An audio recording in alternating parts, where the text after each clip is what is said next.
All right, solving equations with x squared in them. Notes. All right, so we've been studying things with x squared in them. We know the graph of x squared is a parabola. Now we're going to start solving equations with x squared in them. So this equation is x squared equals 25. We need to get rid of the squared, and the opposite of squaring something is taking the square root. And the square root symbol is this one. I'm sure you're familiar with it. So we take the square root of both sides. And the square root of 25 is actually 5 and negative 5. Because the definition of a square root is two numbers that are the same that when multiplied together get me 25. Well, 5 times 5 is 25, and negative 5 times negative 5 is 25. So when I'm asking for the square root of 25, I'm asking for two numbers that when I multiply them together, I get 25.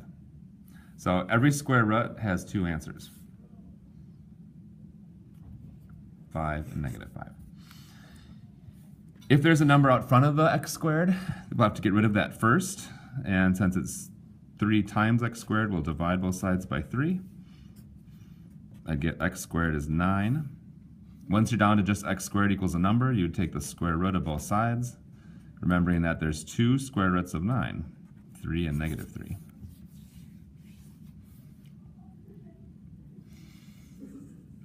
There might be more near the x squared, like here there's a 2 times x squared and then minus 3 equals 5. We need to solve this for x squared first, and then the last step will be to take the square root. So the first thing we do, remember, is get rid of addition or subtraction.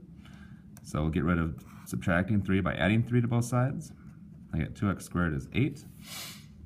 Then I'm going to divide both sides by 2, because that's 2 times x squared. That gets me x squared is 4. Once you have it down to x squared equals a number, you're going to take the square root of both sides, and you get x is 2 and negative 2. Don't forget, there's 2 square roots of 4. Now example number 4. Again, we're going to subtract 9 from both sides, which gets me negative 3x squared equals 36. I divide by negative 3. I get x squared is negative 12. Now I'm going to take the square root of both sides, and here's the deal. You cannot take the square root of a negative number. So we say that this is no solution. Okay? Because there's no way to get the same number twice to be negative 12. It would require one of the two numbers to be positive, one of them to be negative when I multiply them together. But a square root has to be the same number times itself is 25. Okay? So like on this problem, if I had to ask for the square root of negative 25, I can't do it because there's no way to get negative 25 if I use the same number twice. The only way to get it would be to go 5 times negative 5 equals 25, negative 25, and that's not a square root.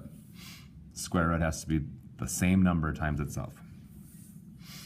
So if you ever end up with an equation where it says x squared equals like negative 16, you just write no solution, because it is impossible to find the square root of a negative number.